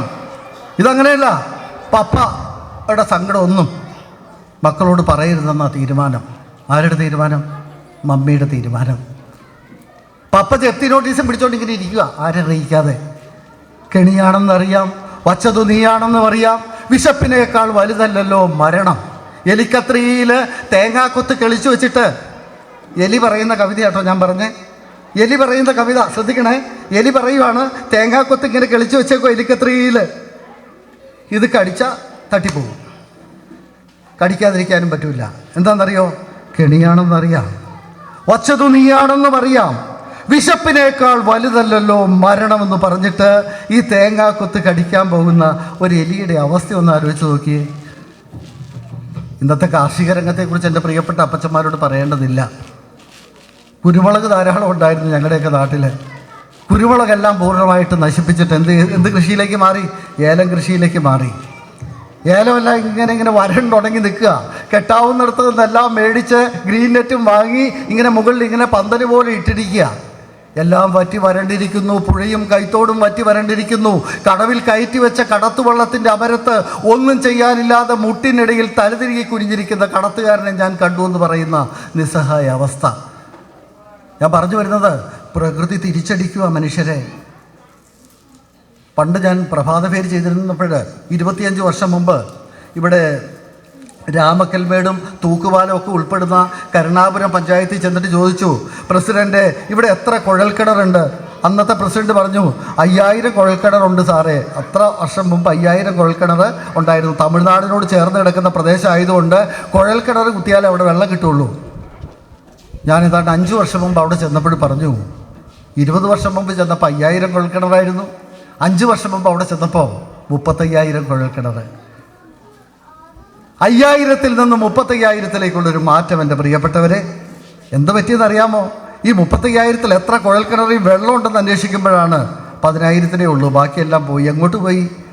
ഒരാൾ അടിക്കുന്ന കുഴൽക്കിണറിനേക്കാൾ കുറച്ചുകൂടി ആഴത്തിൽ അപ്പുറത്തുകാരൻ കുഴൽക്കിണർ അടിച്ചു കഴിയുമ്പോഴേക്കും ഈ കുഴൽക്കിണറിൽ വെള്ളം ഇല്ലാണ്ടാവും, അപ്പുറത്തേക്ക് വെള്ളം ഉണ്ടാവും. വീണ്ടും തമിഴ്നാട്ടിൽ നിന്ന് പാണ്ടിലോറിക്കാരനോട് പറയും, ரொம்ப ആഴത്തിൽ കുഴൽക്കിണർ അടിക്കണ്ണയെന്ന് പറയുമ്പോൾ അയാൾ വലിയ അഗാധതയിൽ പാതാളക്കുഴി ഉണ്ടാക്കുന്ന കുഴൽക്കിണറുമായിട്ട് വന്നിട്ട് വീണ്ടും അടിക്കുമ്പോൾ കുഴൽക്കിണറുകൾ പലതും വറ്റി വരണ്ടിരിക്കുന്നു. മനുഷ്യ മനസ്സുകൾ ഇങ്ങനെ വറ്റി വരണ്ടുകൊണ്ടിരിക്കുന്ന ഒരു കാലമാണ് എൻ്റെ പ്രിയപ്പെട്ടവരെ. ഈ ഒരു കാലഘട്ടത്തിലാണ് നമ്മൾ പകലൊളിയുടെ സൗന്ദര്യം ഹൃദയത്തിലേറ്റിക്കൊണ്ട് ഈ പകലൊളി നമ്മുടെ കുഞ്ഞുങ്ങൾക്ക് ഒരു വഴികാട്ടിയാവണം, നമ്മുടെ കാരണവന്മാർക്ക് ഒരു ബോധ്യമുണ്ടാവണം. 52 വർഷമായ വിദ്യാലയത്തിൻ്റെ മുന്നിലാണ് ഞാൻ നിൽക്കുന്നത്. 52 വർഷം. ചുരുക്കി പറഞ്ഞാൽ ഇവിടെ ആദ്യഘട്ടത്തിൽ പഠിച്ചിരുന്നവർക്ക് 55 വയസ്സെങ്കിലും ആയി കാണും. ഇവിടുത്തെ ആദ്യത്തെ വിദ്യാർത്ഥിക്ക് ഒരു 55-56 വയസ്സുണ്ട്. വൃദ്ധരാവും. എത്ര വയസ്സിൽ വാർദ്ധക്യം തുടങ്ങും? എത്ര വയസ്സിലാണ് നമ്മൾ വൃദ്ധരാവണേ? ശൈശവം എത്ര വയസ്സ് വരിക? കൈകൊണ്ട് കാണിച്ചു. എത്ര വയസ്സ് വരിക ശൈശവം? 5. ബാല്യം 12 വരെ. കൗമാരം 18 വരെ. യൗവനം, എനിക്ക് സംശയം, നിങ്ങൾക്ക് സംശയം. യൗവനം എത്ര വയസ്സിൽ തുടങ്ങും? 18 തുടങ്ങും എന്നാണ് പറയുന്നത് പബ്ലിക് സർവീസ് കമ്മീഷൻ. എത്ര വയസ്സ് വരെയാ യൗവനം? എത്ര വയസ്സ് വരെ? ഒരു ടീച്ചർ 50 എന്ന് പറഞ്ഞു. എനിക്ക് ഭയങ്കര സന്തോഷമായി. യൗവനം പബ്ലിക് സർവീസ് കമ്മീഷൻ പറയുന്നത് നിങ്ങൾ അപേക്ഷിക്കേണ്ട പ്രായപരിധി 18 തൊട്ട് പരമാവധി റിസർവേഷനോട് കൂടിയിട്ട് 40 വരെ എന്നാണ് പറയണേ. 40 കഴിഞ്ഞാൽ പിന്നെ വാർദ്ധക്യം തുടങ്ങുന്നതാണ് PSC പറയുന്നത്. പക്ഷേ എൻ്റെ പ്രിയപ്പെട്ടവരെ, ഇന്ന് നമ്മൾ ഈ തലമുടി ഇഴകളിലൊക്കെ കരിയൊക്കെ പുരട്ടി പ്രായമാകാതിരിക്കാനുള്ള പുറം ബോഡികളൊക്കെ നമ്മൾ ചെയ്തുവെങ്കിൽ പോലും മനുഷ്യ മനസ്സിൻ്റെ ഹൃദയത്തിലാണ് വാർദ്ധക്യം. മനസ്സിൻ്റെ പച്ചപ്പ് എന്ന് കെട്ടുപോകുന്നു അന്ന് നമ്മൾ വൃദ്ധരായി പോകും. മനസ്സിൻ്റെ പച്ചപ്പ് കെടാതിരിക്കുന്നിടത്തോളം കാലം നമ്മൾ വാർദ്ധക്യം പിടികൂടില്ല. 50 60 70 80 90 പറഞ്ഞാലും കുഴപ്പമില്ല. എഴുന്നേറ്റ് നടക്കാൻ കെൽപ്പില്ലാതെ, കണ്ണിൻ്റെ കാഴ്ചശക്തി മങ്ങി, കേൾവി ശക്തി കുറഞ്ഞ്, ശയ്യാവലംബനായിട്ട് ഇങ്ങനെ കിടക്കുന്ന ഒരു ഘട്ടത്തിലേക്ക് ഒരു പക്ഷെ നമ്മൾ പറയും വാർദ്ധക്യം പിടികൂടി, ഇനി ഒരു രക്ഷയില്ല, ഇനിയിപ്പം നനയ്ക്കാൻ പോകാൻ പറ്റില്ല, തെങ്ങേ കയറാനോ പ്ലാവേ കയറാനോ ഏടിയെ കൂടി പടച്ചു കയറിയിട്ട് കുരുമുളക് പറിക്കാനോ പറ്റില്ല. അപ്പോൾ നാം പറഞ്ഞു വരുന്നത് നമ്മുടെ ഈ കുഞ്ഞുങ്ങളുടെ ഈ ശൈശവം ബാല്യം ഈ 2 ഘട്ടം നമ്മൾ നോക്കിയാൽ മതി. ശൈശവവും ബാല്യവും ഇവരെ വഴി തെളിച്ചു കൊടുത്താൽ ഒരു സംശയവും വേണ്ട, ഇവർ കൗമാരത്തിലും യൗവനത്തിലും നമുക്ക് താങ്ങും തണലുമായിട്ടുണ്ടാകും. ശൈശവവും ബാല്യവും വേണ്ടതുപോലെ വഴി തെളിച്ചു കൊടുക്കാതിരുന്നാൽ ഇന്ന് നമുക്കുണ്ടാകുന്ന സങ്കടങ്ങൾ ചെറുതല്ല എൻ്റെ പ്രിയപ്പെട്ടവരെ. ഇപ്പം ശ്രീ ഷാജു പോൾ പറഞ്ഞതുപോലെ, അയ്യോ എൻ്റെ ദൈവമേ എന്താണ് നമ്മുടെ നാടിങ്ങനെ പോകുന്നതെന്നൊക്കെ ചോദിക്കും പോലെ നമ്മുടെ നാടിങ്ങനെ പോകാനുള്ള കാര്യം എന്താണ്? വഴി തെളിച്ചു കൊടുക്കാൻ ശൈശവത്തിലും ബാല്യത്തിലും കൗമാരത്തിലും ഇവർക്ക് ആരും ഉണ്ടായില്ല. അങ്ങനെ ആരും ഉണ്ടാകാതെ വരുമ്പോൾ ആരെങ്കിലും ഇഷ്ടത്തോടു കൂടി ഇവരെ അരികിലേക്ക് വരും, ഇവരെ പ്രലോഭിപ്പിക്കും. ആൺകുട്ടിയാണെങ്കിലും പെൺകുട്ടിയാണെങ്കിലും ഇവർ അരികിലേക്ക് വന്നിട്ട് പറയും എന്താണ്? ചില മാജിക്ക് കാണിക്കാൻ വേണ്ടി ചില ആളുകൾ വരുന്ന പോലെ പറയും, നിന്നെ സ്വർഗം കാണിച്ചു തരാം, നിനക്ക് സന്തോഷമുള്ളൊരിടം കാണിച്ചു തരാം. അങ്ങനെ ലഹരിയുടെ അല്ലെങ്കിൽ മാരകമായിട്ടുള്ള ജീവിത ചുറ്റുപാടുകളുടെ വലക്കണ്ണികൾ വീശിക്കൊണ്ട് കടന്നു വരുന്ന ചില ചാരന്മാരാണ് ഈ കൗമാരത്തെ വഴിതെറ്റിക്കുന്നത്. ആ വഴിതെറ്റിപ്പോയ ചുറ്റുപാടിൽ പിന്നീട് തിരിച്ചു വരാൻ പറ്റാത്തൊരവസ്ഥ. ഞാൻ വിചാരിച്ചിരുന്നു ഈ കള്ളുകുടിയന്മാരാ വലിയ പ്രശ്നക്കാർ. കള്ളു കുടിച്ചു കഴിഞ്ഞാൽ വെളിവില്ലാണ്ട് ഞങ്ങളുടെയൊക്കെ നാട്ടിൽ എൻ്റെയൊക്കെ ചെറിയ പ്രായത്തിൽ കള്ളു കുടിച്ചിട്ട് അൺഡ്രോയർ വിട്ട് മേൽമുണ്ടില്ലാണ്ട് അൺഡ്രോയർ വിട്ട് തെറി പറയുന്ന അച്ചായന്മാരുണ്ടായിരുന്നു. ഇപ്പോൾ കള്ളുകുടിയന്മാരെക്കാൾ വലിയതാണ് നമ്മുടെ 10 15 വയസ്സുള്ള നമ്മുടെ കുഞ്ഞുങ്ങൾ. അവർ കള്ളല്ല കുടിക്കുന്നത്, അവർ കഞ്ചാവുമല്ല ഇപ്പോൾ കഴിക്കുന്നത്, അതിനും അപ്പുറത്ത് ലഹരിയാണ്. ആ ലഹരി ഇവർക്ക് എവിടെ നിന്ന് കിട്ടി? ഇവർക്ക് ഈ കൗമാര കാലഘട്ടത്തിൽ ഈ ലഹരിക്ക് ഇവർ കൗമാരത്തിലല്ല അടിപ്പെട്ടത്. കൗമാരത്തിലേക്കുള്ള ഇവരുടെ വഴിത്താരയിൽ എത്രയോ വർഷങ്ങൾക്ക് മുമ്പ് തന്നെ ആ വഴിയിലേക്ക് ഇവരുടെ ശ്രദ്ധ പോയിട്ട് ഇവർ വഴിതെറ്റിപ്പോയി എന്നുള്ളതാണ് സത്യം. അതുകൊണ്ട് ഞാൻ പറഞ്ഞു വരുന്നത്, എന്ന് തൊട്ടാൽ നമുക്ക് സങ്കടം തുടങ്ങിയെന്ന് ചോദിച്ചാൽ ഞാൻ പറയാറുണ്ട് ചിലരോട്, ഒരുമിച്ചിരുന്ന് ഭക്ഷണം കഴിക്കാനും ഒരുമിച്ചിരുന്ന് പ്രാർത്ഥിക്കാനും കഴിയാതെ വന്ന നാൾ തൊട്ട് നമുക്ക് സങ്കടം തുടങ്ങി. ആലോചിച്ച് നോക്കിയ മാതാപിതാക്കളെ, ഒരുമിച്ചിരുന്ന് ഭക്ഷണം കഴിക്കാനും ഒരുമിച്ചിരുന്ന് പ്രാർത്ഥിക്കാനും എന്ന് തൊട്ട് നമുക്ക് കഴിയാതെ വന്നോ അന്ന് തൊട്ട് നമ്മുടെ നാട്ടിൽ, നമ്മുടെ വീട്ടിൽ, നമ്മുടെ ചുറ്റുപാടുകളിൽ സങ്കടം ഉണ്ടായി തുടങ്ങി. വീടൊക്കെ വലുതായില്ലേ നമ്മുടെ? പുല്ലുമേഞ്ഞ വീടിപ്പോൾ കാണാനേ ഇല്ല. ഞാൻ പുല്ലുമേഞ്ഞ വീട്ടിലാണ് ജനിച്ചത്. എൻ്റെ അമ്മച്ചിക്ക് മീശയും കൃതാവും ഉണ്ടായിരുന്നു. എങ്ങനെയാണെന്നറിയോ? വിറക് കൊള്ളി അടുപ്പിലേക്ക് തിരികിയിട്ട് അമ്മ അറിയാണ്ട് മുഖം തുടയ്ക്കുമ്പോൾ അമ്മയ്ക്ക് മീശ, അമ്മ അറിയാണ്ട് ഇങ്ങനെ കവിളത്ത് കൂടിയിട്ട് കൈ ഓടിക്കുമ്പോൾ അമ്മയ്ക്ക് കൃതാവ്. മീശയും കൃതാവുമുള്ള അമ്മ. അന്ന് എൻ്റെ കൂട്ടുകാരൻ പറഞ്ഞു, പുട്ടുകുറ്റി ഈസ് എ വണ്ടർഫുൾ മെഷീൻ, പൊടി വാരിയിട്ടാൽ വണ്ടി പോലെ നിൽക്കും. അന്ന് എനിക്ക് മനസ്സിലായില്ല. പിന്നെ അടുക്കള ചെന്ന് വന്നപ്പോൾ മനസ്സിലായി, ഇല്ലിക്കുമ്പത്തിൽ പുട്ടുണ്ടാക്കിയിട്ട് അമ്മ തീക്കുമ്പം കൊണ്ട് മുറത്തിലേക്ക് ഇങ്ങനെ കുത്തിച്ചാടിക്കുമ്പോൾ തീവണ്ടി. തേങ്ങ കുറവായതുകൊണ്ട് ഒരു കമ്പാർട്ട്മെൻറ്റ് തിരിച്ചുള്ളൂ. അന്ന് തേങ്ങ കുറവായതുകൊണ്ട് ഒരു കമ്പാർട്ട്മെൻറ്റ് തിരിക്കാനേ തേങ്ങയുള്ളൂ. ഇന്ന് 4 5 കമ്പാർട്ട്മെൻറ്റ് തിരിച്ചാലും നമ്മുടെ മക്കൾക്ക് വേണോ? പുട്ടാണോ? എൻ്റെ പട്ടി തിന്നും. പിന്നെ കൊച്ചിന് എന്നാ വേണ്ടേ? എനിക്കേ എന്നാ അൽഫാമൊന്നുമില്ല, അതിനപ്പുറത്തെ സാധനങ്ങളൊക്കെ വന്നു. ബർഗറും അൽഫാമും അതിനപ്പുറത്തെ സാധനങ്ങളാണ് കുഞ്ഞ് ചോദിക്കുന്നത്. ഇത് കഴിപ്പിക്കുന്ന എങ്ങനെയാണെന്ന് എൻ്റെ പ്രിയപ്പെട്ടവർ കണ്ടിട്ടുണ്ടോ? 2 മൊബൈൽ ഫോൺ വരെ ഇപ്പോൾ ചില പിള്ളേർക്ക് വെച്ച് കൊടുക്കുന്നത്. ഫ്രണ്ടിൽ ഒരെണ്ണം, ബാക്കിൽ ഒരെണ്ണം. ഫ്രണ്ടിൽ കാർട്ടൂൺ, മറ്റത് ഭീകര രൂപം. എങ്ങാനും വെട്ടി തിരിഞ്ഞാലുണ്ടല്ലോ ഇങ്ങനെ ചീങ്കണിയൊക്കെ വാ പൊളിച്ചിരിക്കുന്ന പോലെ ഈ രൂപം കണ്ടിട്ട് കൊച്ചറിയാതെ ഒന്ന് വാ വിളിക്കും, ഒരു ഉരുളേക്ക് ഇട്ട് കൊടുക്കും. എൻ്റെ ദൈവമേ, ആകാശത്തമ്പിളി മാമനെ കാട്ടിയിട്ട് കാക്കയെ പൂച്ചയെ പാട്ടുകൾ പാടിയിട്ട് മാമു കൊടുക്കുന്നൊരു നങ്ങേരിയമ്മ ഉണ്ടായിരുന്നു. ആകാശത്തേക്ക് വൈകുന്നേരങ്ങളിൽ കൊച്ചിന് ചോറ് കൊടുക്കാനായിട്ട് പുറത്തേക്ക് ഇറങ്ങും.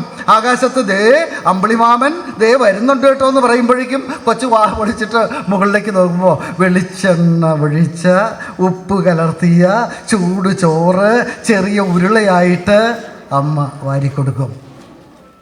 ഇന്നത്തെ അവസ്ഥ മാറിപ്പോയി, നമ്മുടെ ഹൈറേഞ്ചിൽ പോയി മാറിപ്പോയി. ഞാൻ ഈ മലയാള മനോരമയിൽ എനിക്ക് ഞാൻ 10ാം ക്ലാസ്സിൽ പഠിക്കുമ്പോൾ മലയാള മനോരമയിൽ ഫലിതബിന്ദു എഴുതി 15 രൂപ കിട്ടിയ ആളാണ് ഞാൻ. അന്ന് ഞാൻ എഴുതിയ ഫലിതബിന്ദു ഇങ്ങനെയാണ്: ക്ലാസ്സിൽ അധ്യാപകൻ കുട്ടിയോട് HOW ഹൗ എപ്പോഴാണ് ഉച്ചരിക്കുന്നത്? ക്ലാസ്സിൽ അധ്യാപകൻ കുട്ടിയോട് ചോദിക്കുന്നു, HOW ഹൗ എപ്പോഴാണ് ഉച്ചരിക്കുന്നത്? കുട്ടി മറുപടി പറയുന്നു, ചൂടൻ ചേമ്പോ കപ്പയോ ഒക്കെ തിന്നുമ്പോൾ. ചൂടൻ ചേമ്പോ കപ്പയോ ഒക്കെ തിന്നുമ്പോൾ ചൂട് കൂടുതലാണെങ്കിൽ ഹൗ ഹൂ ഹൗ. ഞങ്ങളുടെ നാട്ടിലെ ആവിയിൽ നിന്ന് വീട്ടുപേരുള്ളൊരു ചേട്ടൻ ഉണ്ടായിരുന്നു. ആ ചേട്ടൻ്റെ വീട്ടുപേര് ആവിയിൽ എന്നാണ് വീട്ടുപേര്. ആ ചേട്ടൻ്റെ വീടിൻ്റെ അയൽവക്കത്ത് കപ്പ പുഴുകി, ചെണ്ടങ്കപ്പ ഇങ്ങനെ കോരി ഇലയിലേക്ക് ഇട്ടതോടുകൂടി കുറേ പിള്ളേരുണ്ടല്ലോ അന്ന് പിള്ളേർ ആർത്തി പിടിച്ച് വരുന്നുള്ളപ്പോഴേക്കും അമ്മ പറഞ്ഞു, ആവി പോയിട്ട് തിന്നാടാ പിള്ളേരെ, ആവി പോയിട്ട് തിന്നാം. കഷ്ടകാലത്തിന് ആ സമയത്ത് അക്കരെ വീട്ടിലെ ചേട്ടൻ, അപ്പുറത്തെ ആവിയിലെ വീട്ടിലെ ചേട്ടൻ ഇവിടേക്ക് എന്തോ നല്ല കാര്യത്തിന് വേണ്ടി വരുമായിരുന്നു. അപ്പോഴാണ് ഈ ചേച്ചി പറയുന്നത്, ആവി പോയിട്ട് തിന്നാടാ പിള്ളേരെ. അപ്പോൾ ചേട്ടൻ കുറച്ച് നേരം പറഞ്ഞു നിന്നു. അപ്പോൾ വീണ്ടും തള്ള പറയാ, ഞാൻ പറഞ്ഞില്ലേ ആവി പോയിട്ട് തിന്നാന്ന് വീണ്ടും ആവർത്തിക്കുക. അന്ന് തൊട്ട് ഈ ചേട്ടനും ഈ ചേച്ചിയും ബദ്ധശത്രുക്കളായി മാറി. എന്നെ നിങ്ങൾ അങ്ങനെയാണ് കരുതിയല്ലേ? ഞാൻ നിങ്ങളുടെ വീട്ടിൽ കപ്പ തിന്നാൻ വന്നു എന്നാണോ കരുതിയത്? പിന്നീട് ആ ചേച്ചിയോട് ഈ ചേട്ടൻ വേണ്ടിയിട്ടില്ല. ചില വാക്കുകളൊക്കെ ഇങ്ങനെ മുറിപ്പെടുത്തുന്ന ചില ചിന്തകളായി ചിലരുടെ മനസ്സിലിങ്ങനെ പതിയിരിക്കും.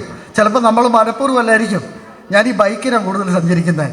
ഞാൻ പണ്ട് വർഷങ്ങൾക്ക് മുമ്പ്, ഒരു 10 വർഷം മുമ്പ്, ഈ ഇരുമലക്കപ്പം എന്ന് പറഞ്ഞൊരു സ്ഥലത്ത് വഴിയുടെ മോശം ദുർഘടാവസ്ഥ റിപ്പോർട്ട് ചെയ്യാൻ വേണ്ടി, അന്ന് ഞാൻ മാതൃഭൂമിയിലാണ്, റിപ്പോർട്ട് ചെയ്യാൻ വേണ്ടിയിട്ട് കുന്നിൻ്റെ മുകളിലേക്ക് ബൈക്കുമായിട്ട് കയറുന്ന സമയത്ത് താഴെ ഒരു ചേച്ചി നിൽക്കുക. ചേച്ചി ബൈക്ക് പോകുമോ? ബൈക്ക് പോകും മോനെ. ചേച്ചിയുടെ വർത്താനം കേട്ട് ഞാൻ കുന്നിൻ്റെ മുകളിൽ പോയി 2-3 തവണ ഉരുണ്ട് പടച്ച് വീണ് താഴേക്ക് ഇറങ്ങുമ്പോൾ ആ ചേച്ചി അവിടെ തന്നെ നിൽക്കുക. ചേച്ചി കഷ്ടമാട്ടോ ചേച്ചി പറഞ്ഞിട്ടല്ലേ ഞാനങ്ങോട്ട് പോയത്?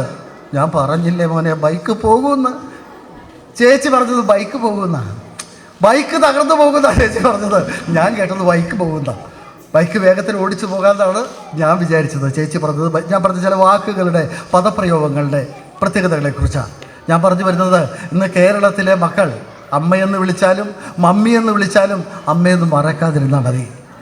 ചരാചരത്തിൽ നമ്മൾ പറയില്ല, ഇവിടെ പ്രാർത്ഥന ചൊല്ലിയിട്ടുള്ള കുഞ്ഞുങ്ങൾ ഇംഗ്ലീഷിലാണെങ്കിലും പറഞ്ഞു, പ്രപഞ്ചമാകമാനം നിറഞ്ഞു നിൽക്കുന്ന ദൈവിക സാന്നിധ്യത്തെക്കുറിച്ച് പറഞ്ഞു. എൻ്റെ പ്രിയപ്പെട്ടവരെ, നിനക്ക് ഏതാ ഇഷ്ടമുള്ള ദൈവം എന്ന് ചോദിച്ചു കഴിഞ്ഞാൽ നമ്മൾ വാശി പിടിക്കണ്ട. എനിക്കിഷ്ടം ക്രിസ്തുവിനെ മാത്രമേ ഉള്ളൂ. ക്രിസ്തു അല്ലാതെ ഒരു ദൈവം ഈ ലോകത്തില്ല എന്ന് പറഞ്ഞ് നമ്മൾ ബഹളം വെക്കണ്ട. 2000-ഓളം ആണ്ടുകൾക്ക് അപ്പുറത്തുണ്ടായ ഒരു മഹാത്യാഗത്തെ ഇപ്പോഴും മൂകമാണെങ്കിലും ഉച്ചത്തിൽ വർണ്ണിക്കുന്ന ഏകമുഖമുള്ള കുരിശിനെ നോക്കിയിട്ട് ഇതാണ് ദൈവമെന്ന് പറയുന്നവർക്ക് അതാണ് ദൈവം. പീലികൾ തിരികെ കാർകുഴൽ കെട്ടും പൊന്നേലസും അരയിൽ മഞ്ഞപ്പട്ടും ചെന്തളിർ കയ്യിൽ ഒരു കൊച്ചു ഓടക്കുഴലുമുള്ള ശ്രീകൃഷ്ണ രൂപം നോക്കിയിട്ട് ഒരാൾ പറയാണ്, എൻ്റെ പ്രിയപ്പെട്ട കണ്ണിന് കണ്ണായ കണ്ണനാണ് എൻ്റെ ദൈവം എന്ന് പറഞ്ഞാൽ അത് ദൈവമാണ്. സ്നേഹത്തിൻ്റെ, സാഹോദര്യത്തിൻ്റെ, ഇപ്പോൾ വളരെ ഊഷ്മളമായ ത്യാഗപൂർണമായിട്ടുള്ള ഒരു നോമ്പ് കാലഘട്ടത്തിൽ നബി തിരുമേനിയാണ് എൻ്റെ എല്ലാം എന്ന് ഒരു മുസ്ലിം സഹോദരൻ പറഞ്ഞാൽ അവനെയും കുറ്റപ്പെടുത്തേണ്ടതില്ല. അപ്പോൾ നമ്മളെന്താ സംഭവിക്കുന്നതെന്ന് ഇന്ന് പരസ്പരം ഉണ്ടല്ലോ, ഈ പറഞ്ഞ പ്രാർത്ഥനയിൽ നിന്ന്, വിശ്വാസ പ്രമാണങ്ങളിൽ നിന്ന് നമ്മൾ അകന്നുപോയിട്ട് ഒരു നീതിബോധവും സദാചാര ബോധവുമില്ലാത്ത ചിന്തകളുടെ ചതിക്കുഴികളിലേക്ക് പെട്ടുപോകുന്നു നമ്മുടെ മക്കൾ. അതാണ് ഞാൻ തുടക്കത്തിൽ പറഞ്ഞത്, കെട്ടിരിക്കുന്നു വഴിവക്കിലെ വിളക്കുകൾ, പെട്ടെന്ന് പോലീസ് വാനിൻ സൈറണോ മുഴങ്ങുന്നു. നമുക്ക് സങ്കടമുണ്ട് എപ്പോഴും അല്ലേ? പോലീസ് വണ്ടി ഇരമ്പി പോകുമ്പോൾ, എവിടെയെങ്കിലും ഒരു ആംബുലൻസ് ഇങ്ങനെ ആ ഓണിട്ട് ഇങ്ങനെ പോകുമ്പോൾ, എൻ്റെ ദൈവമേ എവിടെ ആയിരിക്കും ആർക്ക് സങ്കടം ഉണ്ടായത്? ഒരു ഫയർ എഞ്ചിൻ വല്ലാത്ത കൂവലോട് കൂടിയിട്ട് കുന്നിൻ്റെ മുകളിലൂടെ ഇങ്ങനെ ഇരമ്പി ആർത്ത് പോകുമ്പോൾ എവിടെയായിരിക്കും തീപിടുത്തം ഉണ്ടായത്? പണ്ട് കോവിഡ് കാലം ഓർമ്മയില്ലേ? ആംബുലൻസുകൾ തലങ്ങും വിലങ്ങും പാഞ്ഞിരുന്നൊരു കാലം. ആ കോവിഡ് കാലവും കടന്ന്, പ്രളയകാലവും കടന്ന്, പുതിയ കാലഘട്ടത്തിലേക്ക് നമ്മൾ എത്തുമ്പോൾ നഷ്ടപ്പെട്ടു പോയ പലതിനെയും നമുക്ക് മറന്നു പോകാനായിട്ട് നമ്മുടെ കുഞ്ഞുങ്ങൾക്ക് കഴിയും. അതുകൊണ്ട് എൻ്റെ പ്രിയപ്പെട്ടവരെ, നമ്മുടെ വീട് 2 നിലയാക്കിയാലും കുഴപ്പമില്ല, 3 നിലയാക്കിയാലും കുഴപ്പമില്ല, നമ്മൾ ഒരുമിച്ചിരുന്ന് ഭക്ഷണം കഴിക്കണം. വീട്ടിൽ ഇപ്പോൾ 4 പേരേ ഉള്ളൂ പരമാവധി. പപ്പനും മമ്മിയും അച്ഛനും അമ്മയും 2 മക്കളും. അതിൽ കൂടുതലുണ്ടെങ്കിൽ ഇപ്പോൾ അവാർഡ് കൊടുക്കുന്നൊരു കാലമാണ്. രൂപതയെന്ന് വിളിച്ച് സമ്മാനം കൊടുക്കും. 5ാമത്തെ കുട്ടിക്ക് ഒരു അവാർഡ്, 5ാമത്തെ കുട്ടിയെ സൃഷ്ടിച്ച പപ്പയ്ക്കും മമ്മിക്കും ഓരോ അവാർഡുകൾ അഡീഷണൽ. 6ാമത്തെ കുട്ടിക്കാണെങ്കിൽ അവാർഡുകളുടെ എണ്ണം കൂടും. ഇനിയിപ്പോൾ മത്സരിക്കാനുള്ള ഒരംഗത്തിനുള്ള ബാല്യം ബാക്കിയില്ല. എല്ലാവരും പറയുന്നതാണ് ഇനി ഒരംഗത്തിന് ബാല്യം ബാക്കിയില്ല. പിള്ളേരെ പിടിക്കാൻ വേണ്ടിയിട്ട് ഇപ്പോൾ മാർച്ച് മാസം തൊട്ട് അധ്യാപകർ ഇങ്ങനെ വീടുകൾ തോറും കയറും. അപ്പോൾ ഒരു ചേട്ടൻ്റെ അടുത്ത് ചെന്നപ്പോൾ എന്നെ വെള്ളം കുടിക്കാൻ വേണ്ടി കയറുതാ ടീച്ചർമാർ. വെള്ളം കുടിക്കാൻ വേണ്ടി ചേട്ടൻ്റെ വീട്ടിൽ കയറുതാ. അപ്പോൾ ചേട്ടൻ ചോദിച്ചു, എന്നാ ടീച്ചർമാരെല്ലാവരും ഉണ്ടല്ലോ, എന്നാ സംഭവം?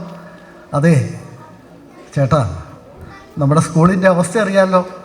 ചേട്ടൻ്റെ മുഖം വല്ലാണ്ടായി. അറിയാം. ഇപ്പോൾ 24 പിള്ളേരേ ഉള്ളൂ ചേട്ടാ നമ്മുടെ സ്കൂളിൽ. ഇനി എന്നാകും എന്നുള്ളതിനെക്കുറിച്ച് ഒരു നിശ്ചയമില്ല.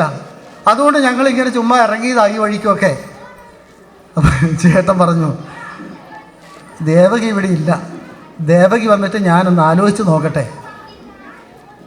ഞാൻ പറഞ്ഞത് ഇനിയൊരംഗത്തിന് ബാല്യം ബാക്കിയില്ല. ഇനിയൊരംഗത്തിന് ബാല്യം ബാക്കിയില്ലാത്തൊരവസ്ഥയിൽ നമ്മൾ അതിനെക്കുറിച്ചല്ല ചിന്തിക്കേണ്ടത്.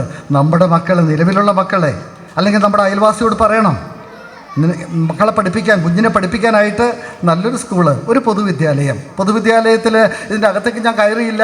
പണ്ട് ഞാൻ വന്നപ്പോൾ സൗമ്യ ടീച്ചറും എല്ലാം ഈ ബെഞ്ചെല്ലാം ഇളകിയാടുന്ന ബെഞ്ചെല്ലാം അങ്ങോട്ടേക്കും ഇങ്ങോട്ടേക്കൊക്കെ വലിച്ച് സ്റ്റേജ് ഉണ്ടാക്കിയിട്ട് സാറിന് സംസാരിക്കാൻ ഇട കൊടുക്കണമെന്ന് പറഞ്ഞിട്ട് അവിടെ എല്ലാം ഒരുക്കങ്ങൾ നടത്തി തൂത്ത് വൃത്തിയാക്കിയതുപോലെ ആയിരിക്കില്ല ഇതിൻ്റെ അകത്തെ ക്ലാസ് മുറികൾ, സ്മാർട്ട് ക്ലാസ് മുറികൾ. ഈ മണ്ണിൽ ചവിട്ടി ഈ കയറ്റം കയറി നമ്മുടെ കുഞ്ഞുങ്ങൾ ഇങ്ങോട്ട് വരട്ടെ, ഇവർ കളിക്കട്ടെ, പൊടിയിൽ ഉരുളട്ടെ. പണ്ട് പാളയിലിരുന്നിട്ട് നമ്മളെ വലിച്ചോണ്ട് പോകുമ്പോൾ, പലതവണ പാളയിലിരുന്നിട്ട് വലിച്ചോണ്ട് പോകുമ്പോൾ എനിക്കൊക്കെ അനുഭവപ്പെട്ടിട്ടുണ്ട്. പുറകുവശത്ത് ഇങ്ങനെ ഒന്ന് തടവി നോക്കുമ്പോൾ ചെറിയ ചൂട് കാണുമ്പോഴോ നോക്കുമ്പോണ്ടല്ലോ പാളയില്ലാത്തടത്തുകൂടി ഊർന്ന് നിക്കറിൻ്റെ പുറകുവശം അരിപ്പ പോലെ ആയിട്ടുണ്ട്. അതാണ് ഇപ്പോഴ് ചെറിയ പുകച്ചിൽ, ചെറിയ ചൂട്. നെല്ലിക്കയും പുളുങ്കുരുവും കൈമാറിയിരുന്നവരാണ് നമ്മൾ, അല്ലേ? വള്ളി നിക്കർ വിട്ട് പോയിരുന്നവർ ഞാനൊക്കെയാണ്. പുതിയ തലമുറയുടെ കാര്യമല്ല. വള്ളി നിക്കർ വിട്ട് സ്കൂളിൽ പോകുമ്പോൾ ജൂലൈ മാസത്തിൽ 2 വള്ളി ഉണ്ടാവും. ഓഗസ്റ്റ് മാസം ആകുമ്പോഴേക്കും, ഓഗസ്റ്റ് സെപ്റ്റംബറിൽ ഓണം ആകുമ്പോഴേക്കും ഊഞ്ഞാലേ കയറി അങ്ങോട്ടാടി ഇങ്ങോട്ടാടി ഒരു വള്ളി പൊട്ടിപ്പോകും. പിന്നെ ഓണം കഴിഞ്ഞ് ക്ലാസ്സിലേക്ക് വരുമ്പോഴല്ലോ മോഹൻലാൽ നിൽക്കുന്ന പോലെ നിൽക്കണേ. ഒരു വള്ളിയുള്ള തോളിവിടെ, വള്ളിയില്ലാത്തത് ഇപ്പുറത്ത് തൂങ്ങി താഴെ. ലേഖ ടീച്ചർ ക്ലാസ്സിൽ എഴുന്നേറ്റിക്കാൻ പറയുമ്പോൾ വല്ലാത്തൊരു വിഷമം, ഇങ്ങനെ നിൽക്കുക. ക്രിസ്മസ് കഴിയുമ്പോൾ ലേഖ ടീച്ചർ വിളിച്ചു കഴിഞ്ഞാണ്ടല്ലോ ഇങ്ങനെയാണ് നിൽക്കണേ ക്ലാസ്സിൽ. കാരണം 2 വള്ളി പൊട്ടിപ്പോയി, കൈവിട്ട നഗ്നനായിപ്പോവും.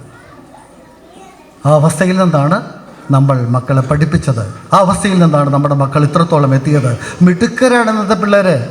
ഇന്നത്തെ കുഞ്ഞുങ്ങളെ ഉണ്ടല്ലോ, അവരുടേതായിട്ടുള്ള ഏറ്റവും ആരോഗ്യകരമായിട്ടുള്ള ചിന്തകൾ പുതുതലമുറയ്ക്ക് കൊടുത്താൽ എത്രമാത്രം ഫലപ്രദമായിരിക്കും. നമ്മുടെ വീടും നാടും നമ്മുടെ ചുറ്റുപാടും എല്ലാം എന്താണ്, സ്വർഗതുല്യമായിരിക്കും. ഇന്നെന്താണ്, മറ്റൊരു നാട്ടിലേക്ക് പോകാൻ വേണ്ടിയിട്ട് തത്രപ്പാട് കാണിക്കുക നമ്മുടെ മക്കൾ. രക്ഷയില്ല, ഇവിടെ രക്ഷയില്ല. അതായത് വിമാനത്തിൻ്റെ ഹുങ്കാര ശബ്ദം മുഴങ്ങുമ്പോൾ നമ്മുടെ ഈ 4ാം ക്ലാസ്സിലിരുന്ന ജെസ്സി ഉണ്ടല്ലോ, കുറേ നാൾ കഴിഞ്ഞപ്പോൾ ഒരു ക്യാമറ നടത്തുകയായിട്ട് മാറി. പിന്നീട് എയർപോർട്ടിൽ അവളെ കാണുന്നത് ലിപ്സ്റ്റിക്കൊക്കെ പുരട്ടിയിട്ട് ഉയർന്ന മടമ്പുള്ള ഷൂസൊക്കെ ഇട്ടിട്ട് അര മാത്രം, ഈ അരയ്ക്ക് മുട്ടിന് താഴേക്കില്ലാത്ത ഉടുപ്പ് ഇട്ടിട്ട് അവിടെ നിൽക്കുക. നീ എവിടെയാ ജെസ്സി, എങ്ങോട്ട് പോവുക? തരമായ അങ്ങൊരു ഷെയ്ക്കിൻ വീട്ടിലായപ്പണി ഞാൻ തിരിച്ചിനിയില്ല ഈ കെട്ടൊരു ഈ നാട്ടിൽ.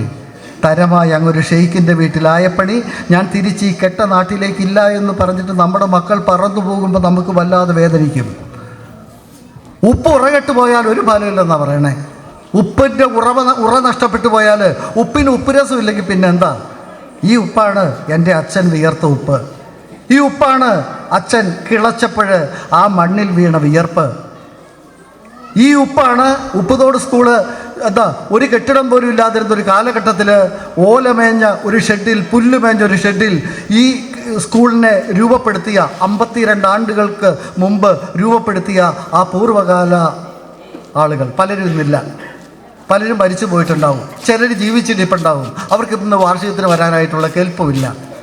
മുമ്പേ പോയവരുടെ വിയർപ്പ് കണങ്ങൾ വീണ് കുതിർന്നൊരു മണ്ണാണിതെന്നും ഈ മണ്ണിൽ അല്പത്തത്തിൻ്റെ പട്ടി വിരിച്ച് അധ്വാനത്തിൻ്റെ നാളുകളെ മറയ്ക്കരുതെന്നും ഓർമ്മപ്പെടുത്തിക്കൊണ്ട് വലിയ വിശാലമായിട്ടുള്ള ഒരു ക്യാൻവാസാണ് എൻ്റെ മുന്നിൽ ശ്രീ ബിനോയ് സാറ് എന്നോട് പറഞ്ഞു ഈ വിഷയത്തെക്കുറിച്ച്, അതായത് ഇന്നുകളുടെ കേരളം എന്ന പ്രഭാഷണത്തിന് വേണ്ടിയിട്ട് തന്നത്. ഞാൻ അങ്ങനെ ഒന്ന് പ്രിപ്പയർഡ് അല്ല. കാരണം വെച്ച് കഴിഞ്ഞാൽ എനിക്ക് അതിനെക്കുറിച്ചൊന്നും പറയാൻ കഴിയില്ല. ഇത് അക്കമിട്ട് എണ്ണി പറയാനുള്ള ഒരു വേദിയുമല്ല ഇത്. കാരണം എന്താണ്, ഇന്ന് നമ്മൾ വാർഷികത്തിൻ്റെ ഒരുപാട് ആഹ്ലാദത്തിന് വേണ്ടിയിട്ട് ഇവിടെ വന്നേക്കുക. നിങ്ങളെ കുറേ സങ്കടപ്പെടുത്തിക്കൊണ്ട് കുറേ കുറ്റങ്ങളുടെയും തെറ്റുകളുടെയും വിചാരണ നമ്മൾ നടത്തി മുന്നോട്ട് പോയിട്ട് കാര്യമില്ല. എന്തായാലും നമുക്ക് ലഭിച്ചിരിക്കുന്ന ഒരു വലിയ ഭാഗ്യമാണ് ഈ പകലൊളി. ഈ പകലൊളിക്ക് പിന്നാലെ കാലമിനിയും ഉരുളും, വിഷു വരും, വർഷം വരും, പിന്നെ ഓരോ തളിരിനും പൂ വരും, കായ് വരും. അപ്പോൾ ആരെന്നും എന്തെന്നും ആർക്കറിയാം. കുറേ നാൾ കഴിയുമ്പോൾ നമ്മൾ ഈ ലോകത്തു നിന്ന് പോകും. ലേഖ ടീച്ചറും സീമോൻ പ്രസിഡൻറ്റും ഞാനും ഷാജു പോൾ സാറും ഇവിടെ ഇരിക്കുന്ന എല്ലാവരും തന്നെ ഈ ലോക നാടകവേദിയിൽ നിന്ന് പോകും. അന്ന് നമ്മുടെ നാടിനെ നയിക്കേണ്ട ചുണക്കുട്ടികളാണ് ഇപ്പോൾ ഇവിടെ പഠിക്കുന്നവർ. അവർ മിടുക്കരായി വളരട്ടെ, അടുത്ത തലമുറയും മിടുക്കരാവട്ടെ, ആർക്കും ഒരിക്കലും സങ്കടമുണ്ടാവാതിരിക്കട്ടെ എന്ന് പറഞ്ഞുകൊണ്ട് ഞാൻ നിർത്തുന്നു. നന്ദി, നമസ്കാരം.